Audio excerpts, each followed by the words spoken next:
इस समय दक्ष ने अपने पिता की ओर देखा और अपने मन में सोचा, इस दुनिया में सिर्फ ऐसे मजबूत लोगों का ही सम्मान किया जाता है। ताकतवर इंसान अपनी ताकत से दूसरे पक्ष का मुंह भी बंद करा सकते हैं। शायद इसीलिए पापा ने आज ताकत दिखाने का फैसला किया है। तभी आदित्य सेन ने आगे कहा, मुझे तो बस इस बात का डर है कि आप मुझसे लड़ने के काबिल नहीं हैं। जब अर्णव सेन ने आदित्य सेन को यह कहते सुना तो उनके अंदर का गुस्सा बढ़ गया। इसके बाद वो मंच की ओर सीधे चले गए और आदित्य सेन के सामने खड़े हो गए। सभी बुजुर्ग चुपचाप थे, मगर बात यह थी कि वे भी इस बात से खुश थे। अगर आदित्य सेन अर्णव सेन के खिलाफ हार जाते हैं तो ये बात साबित हो जाती है कि उनके मन में परिवार से ज्यादा अपने बेटे की परवाह है। ये बात साबित होते ही आदित्य सेन से परिवार के मुखिया की कुर्सी छीन ली जाती। इधर अर्णव सेन ने आदित्य सेन को उकसाते हुए कहा, आदित्य सेन, मैं भी देखना चाहूंगा कि तुम्हें अपनी ताकत पर इतना घमंड क्यों है।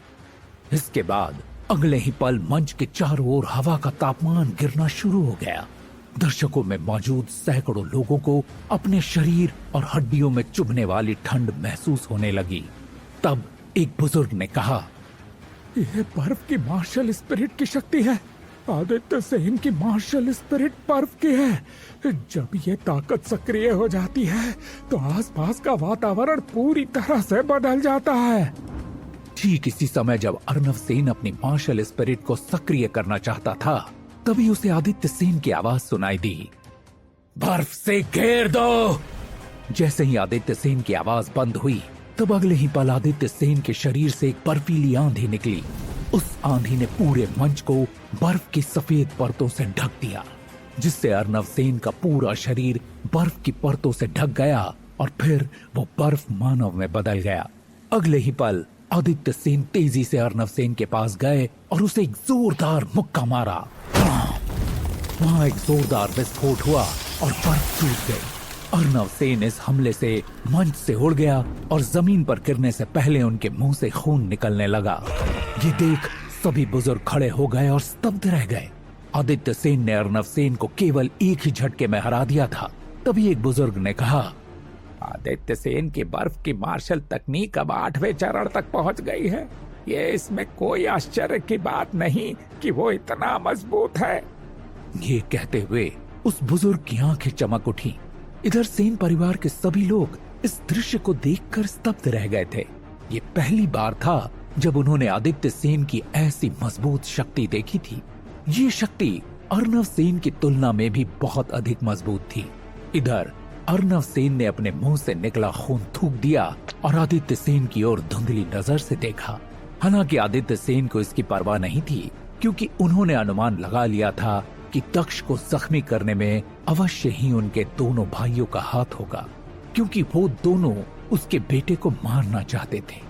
इसीलिए आदित्य सेन को अर्णव सेन के ऊपर दया दिखाने की जरूरत नहीं महसूस हुई।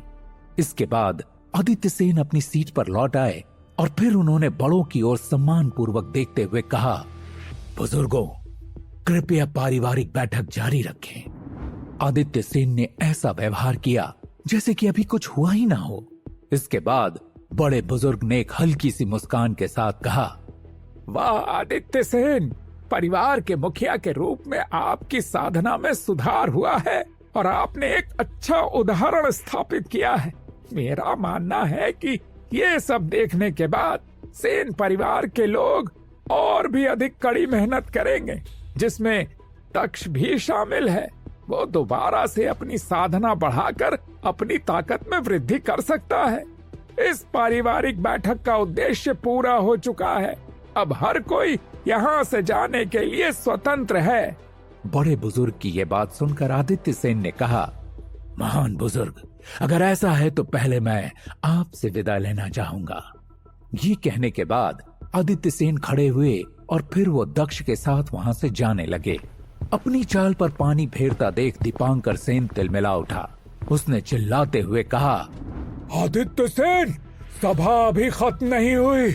तुमने खुद को तो इस पद के लायक साबित कर दिया, मगर अपने बेटे को ताकतवर कैसे साबित कर पाओगे? दीपांकर की बात सुनते ही विपिन सेन ने भी जोश में आकर कहा, हाँ सही कहा, ये कचरे का टुकड़ा मेरे सेन परिवार के लिए एक दाग है। अपनी बात खत्म होते ही विपिन सेन ने देखा कि आदित्य सेन की आंखें उसकी ओर घूम गई हैं, तो उसने तुरंत अपना मुंह बंद कर लिया। आदित्य सेन के लिए सभा खत्म हो चुकी थी। उन्होंने दक्ष की ओर देखते हुए कहा, दक्ष चलो यहाँ से चलते हैं। आदित्य सेन अब किसी को भी मौका नहीं देना चाहते थे, इसीलिए वो आगे बढ़ गए। हालांकि दक्ष उनके साथ आगे नहीं बढ़ा, इसके बजाय वो घूम गया और उसने विपिन सेन की ओर चलना शुरू कर दिया। इस दृश्य ने सेन परिवार के लोगों को भ्रमित कर दिया, क्योंकि उन्हें नहीं पता था कि दक्ष क्या कर रहा है। तभी आदित्य सेन को भी अपने बेटे की इस हरकत से आश्चर्य हुआ। विपिन सेन के सामने आकर दक्ष ने कहा, विपिन, तुम ये कहते रहते हो कि मैं एक बेकार का योद्धा और एक कचरे का टुकड़ा हूँ। चलो आज मैं तुमसे पूछता हूँ, अगर एक दिन तुम्हें पता चले कि मैं तुमसे भी बेहतर हूँ तो तुम्हारा कितना अपमान होगा। इस पर विपिन सेन ने हंसते हुए कहा, दक्ष तुम सपना देख रहे हो? तुम्हारे जैसे कचरे का टुकड़ा मुझसे बेहतर कैसे हो सकता है? विपिन सेन की बात सुनकर दक्ष ने बड़े ही शांति से कहा, विपिन सेन, आज इस बात का फैसला कर लेते हैं। मैं दक्ष तुम्हें द्वंद्व युद्ध के लिए चुनौती देता हूँ। जब दक्ष ने ये कहा तब पूरे क्षेत्र में सन्नाटा छा गया। मंच पर मौजूद जो बुजुर्ग वहां से जाने की तैयारी कर रहे थे, वो भी वापस अपनी सीट पर बैठ गए और दक्ष को बड़ी दिलचस्पी से देखने लगे।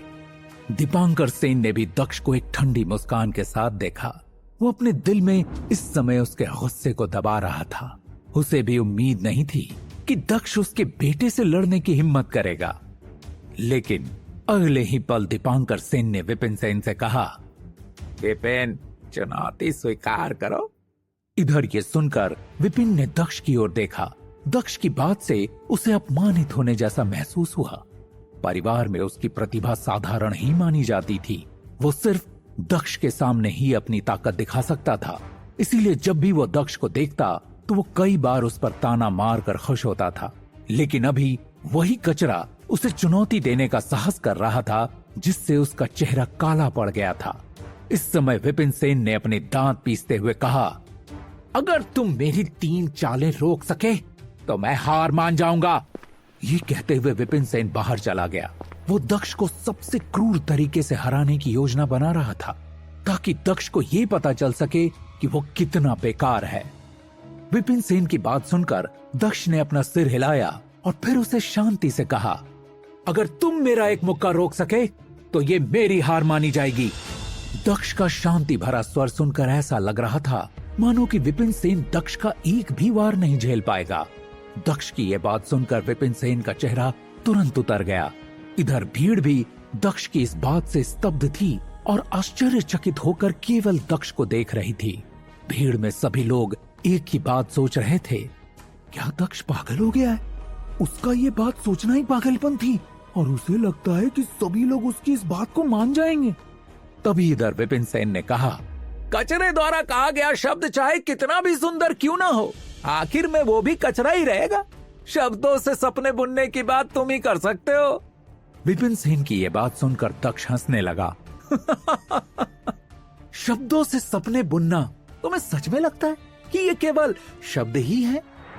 इसके बाद दक्ष बेकार की बातों में अपना समय बर्बाद नहीं करना चाहता था, इसीलिए उसने कहा, लो अब मेरा मौका संभालो। इतना कहते ही दक्ष ने अपने शरीर को आगे बढ़ाया और अपनी मुट्ठी उठाकर वो तुरंत विपिन सेन की ओर बढ़ गया। ये देखकर विपिन सेन की आंखें रोशनी से चमक उठी और उसने कहा, ये तो एक साधारण मुक्का है। ये कहने के बाद दक्ष के मुक्के से बचने के बजाय उसने भी अपनी मुट्ठी उठा ली।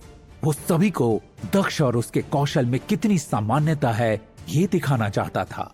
इतना ही नहीं, वो दक्ष को ये दिखाना चाहता था कि वो दक्ष से कितना बेहतर है। फिर अगले ही पल हवा में कंपन पैदा होने लगी और दक्ष की मुट्ठी पर एक बहुत ही दबंग वायु लहर दिखाई दी, जिससे हवा में सीटी बजने की आवाज पैदा हो गई। हालांकि भीड़ ने सिर्फ भारी वायु लहरों को ही विपिन सेन की ओर बढ़ते हुए देखा था। ये तरंगे विपिन के पास बड़े ही दबंग तरीके से बढ़ रही थी। तभी विपिन ने चौंकते हुए कहा, हेवी वेव पंच तकनीक। ये कहते ही अचानक विपिन सेन का रंग बदल गया, क्योंकि उसने महसूस किया कि एक दबंग शक्ति उसकी तरफ ही बढ़ रही है और उस मुक्के की ताकत बहुत मजबूत है। लेकिन अब भी पीछे हटने में बहुत देर हो चुकी थी। अगले ही पल दोनों की मुट्ठी आपस में टकरा गई और फिर विपिन सेन को महसूस हुआ कि आक्रामक वायु लहरें उसकी मुट्ठी से होकर उसके शरीर में जोरदार तरीके से घुस रही है। प्रत्येक वायु लहर पिछली लहर से अधिक मजबूत थी और वो कभी खत्म नहीं होने वाली थी। अगले ही पल एक चीख के साथ विपिन सेन का शरीर उड़ गया। ये देखकर हर कोई अवाक रह गया। ये दृश्य बिल्कुल वैसा ही था जैसा पहले आदित्य सेन और अर्नव सेन के बीच लड़ाई में हुआ था। विपिन सेन बिना किसी प्रतिरोध के दक्ष के केवल एक मुक्के से ही उड़ गया और हार गया। ये देखकर इधर दीपांकर सेन उठ खड़ा हुआ और विपिन सेन को चुपचाप घूरता रहा। इस समय विपिन सेन भी दीपांकर सेन की तरह ही हैरान था और वो इस वास्तविकता को स्वीकार नहीं कर पा रहा था। उसने हैरानी भरे स्वर में कहा, ये कैसे हो सकता है? ये कैसे संभव है? जब भीड़ में उपस्थित दर्शकों ने विपिन सेन की ये बात सुनी, तब उन्हें याद आया कि दक्ष ने पहले क्या कहा था। दक्ष ने विपिन सेन से कहा था, तुम ये कहते रहते हो ना कि मैं कचरे का टुकड़ा हूं, तो मैं तुमसे पूछना चाहता हूं कि अगर एक दिन तुम्हें पता चले कि तुम मुझसे भी बदतर हो, तो तुम कितने अपमानित हो जाओगे? विपिन अभी वैसा ही अपमानित महसूस कर रहा था। सभी दर्शकों के मन में इस समय केवल एक ही बात चल रही थी, क्या यह लड़का सेन परिवार का वही बेकार युवा है? दर्शकों में सभी को यह अच्छे से पता था कि विपिन सेन को एक मुक्के से उड़ा देने के लिए दक्ष के मुक्के में कम से कम 60 क्रूर हाथियों की ताकत के बराबर शक्ति होनी चाहिए थी। इधर दक्ष ने विपिन सेन की ओर बुरी नजरों से देखा और मजाकिया स्वर में कहा, तुम तो कहते रहते हो कि मैं कचरा हूं, अब जबकि तुम मेरा एक मुक्का भी नहीं खा सकते, तो क्या तुम अब ये समझ सकते हो कि असल में कचरा कौन है? इसके बाद दक्ष ने अपना सिर उठाया और दीपांकर सेन की ओर देखते हुए कहा, और आप वरिष्ठ हैं, फिर भी आप हर समय मुझे कचरा कहते रहते हैं। अब तो मैंने आपके पुत्र को एक ही मुक्के से हरा दिया है, तो अब आपको यह मानना पड़ेगा कि आपका बेटा एक कचरे के टुकड़े से बदतर है। दक्ष की यह बात सुनकर दीपांकर सेन का चेहरा बदल गया और उसने दक्ष को घूरते हुए कहा, तुम केवल साधारण ऊर्जा के 6वें स्तर पर हो। क्या इतनी छोटी सी शक्ति ने तुम्हें इतना अहंकारी कर दिया? तब तुम कचरे के टुकड़े ही रहोगे। इस पर दक्ष ने कहा, मैं अहंकारी नहीं हो रहा हूँ, मैं तो बस वही बातें लौटा रहा हूँ जो आपके बेटे और आप मुझे हमेशा से देते आ रहे हैं। दक्ष इससे अधिक और कुछ भी कहने को तैयार नहीं था।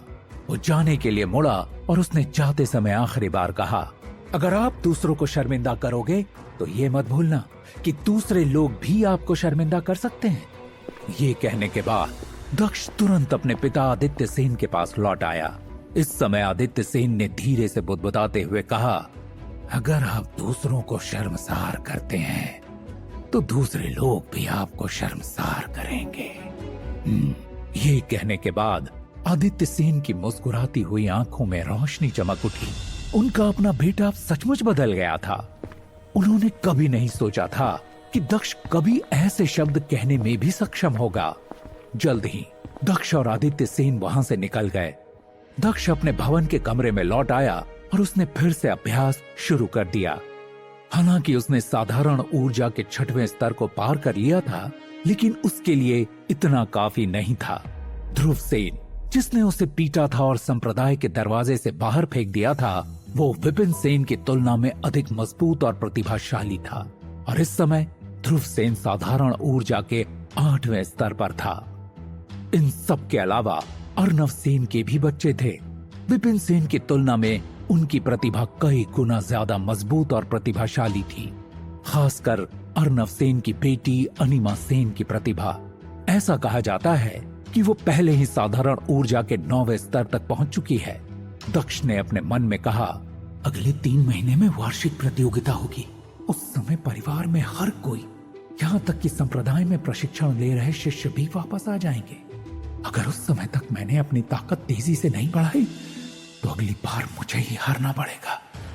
अब दक्ष आगे क्या करने वाला है, अपने ताकतवर प्रतिद्वंदियों से लड़ने के लिए वो कौन सा पैतरा आजमाएगा? क्या आदित्य सेन दक्ष की कुछ मदद कर पाएंगे?